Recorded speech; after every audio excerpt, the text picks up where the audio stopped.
자, 우리 평론가님께 좀 질문을 드릴게요. 실수요자 입장에서 하반기 시장, 네. 시장 분위기, 그 실수요자들이 생각하는 분위기와 지금 이제 하반기에 나올 첫 번째 대책이 공급 대책입니다. 네네. 그 내용에는 어떤 게 있는지 한번 짚어주시죠. 일단 그 KB부동산 가격 전망 지수가 있습니다. 이게 전국 4,000개 부동산 공인중개사 분들에게 과연 어떻게 될 것이냐 부동산 시장 이게 물어본 거거든요. 100 이하면은 당연히 부동산 시장이 이제 하락할 것이다. 좋지 않다라고 이제 답변은 한 거겠죠. 근데 지금 전국의 매매 가격 전망 지수가 6월 달 같은 경우는 82였는데 7월 달 들어서 74 더 하락을 했습니다. 그러니까 공인중개사들의 실전, 필드에서 가장 앞서 있는 분들이거든요. 바로 이제는 시장과 맞닿으신 분들인데 이런 분들을 봤을 때 부동산 시장이 계속적으로 하락할 것이다라고 지금 느끼고 있다는 것이죠. 그러다 보니까 지금 분명히 부동산 시장은 안정화 차세로 가는 분위기는 확실히 맞다라고 보시면 되겠는데 뭐 매매 지수도 그렇고요. 근데 중요한 거는 사실 만약에 제가 실수요자라면 이게 무주택자 실수요자라면 전 지금이라도 뭐 늦지 않았다고 전 판단을 해봅니다. 실제 물론 뭐 제가 가지고 있는 소득이라든지 아니면 이제 대출 한도를 먼저 당연히 원론적인 얘기지만 확인하셔야 되겠고 그 다음에 이제 원리금 상환 계획도 물론 철저하게 짜셔야 되겠죠. 실제 이제는 부동산의 역사를 본다 그러면 이제는 가격이 하락하고 나서 반등할 때 들어가게 되면 실제 늦은 감은 없지 않아 있습니다.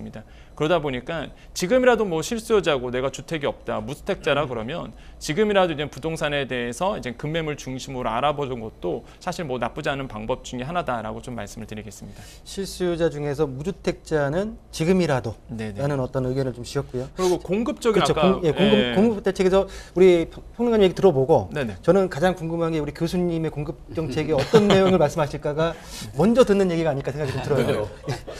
실제 지금 정부가 이제는 국토부에서 이제는 업무 보고를 했을 때 이제는 윤 대통령에게 앞으로 이제 부동산에 대한 정책을 이렇게 꾸려가겠다라고 업무 보고를 최근에 했었습니다. 그 업무 보고 때 눈에 띄었던 게 바로 이제는 그 공급 중심이 들어가는데 공급이 이제는 시장과 먼 공급이 아니라 말 그대로 시장에서 원했던 공급 한마디로 이제 GTX 역세권 안에서 공급이 이루어지고 또한 상권이 어느 정도 확보된 3기 신도시 중심으로 해서 업무지구가 같이 형성된 이런 공급 중심으로 가겠다는 게 아마 가장 큰 특징이었다라고 말씀드리겠고요. 또 한 가지 특징이 이제는 공공이 아니라 이제 민간 중심으로 공급을 늘려나가겠다 이런 것도 이제 업무 보고에 포함이 되면서 시장에서는 어느 정도 이제 화답을 하고 있다고 생각을 해보겠고요. 또한 가장 눈에 띈 게 이제는 통합심의 확대 부분입니다. 이거를 지금 공급을 빠르게 가겠다는 거거든요. 그래서 서울시에서 진행했던 신통계획의 이제 전국 어떤 버전이다라고 보시면 되겠는데 통합심의 확대를 통해서 이제는 한 4년 걸릴 거 한 3년, 2년으로 줄어들겠다는 거. 이런 보관이기 때문에 공급 물량을 더 늘려주겠다라고 보시면 되겠습니다. 그래서 정부의 기조가 제가 봤을 때 부동산 시장을 이런 어떤 거래세라든지 보유세를 다 내려주는 이런 정책으로 지금 가고 있다 보니까 뭐 지금의 뭐 공급이 위축이 되고 아니면은 뭐 집값이 하락될 분위기이다 보니까 내가 실수요자 입장에서 뒤로 밀어놔야지 이런 것보다는 실제 내 소득과 또한 내 원리금 상환액을 따져보시면서 시장에 진입하는 것도 저는 뭐 충분히 좋은 방안 중에 하나다라고 저는 생각을 해보겠습니다.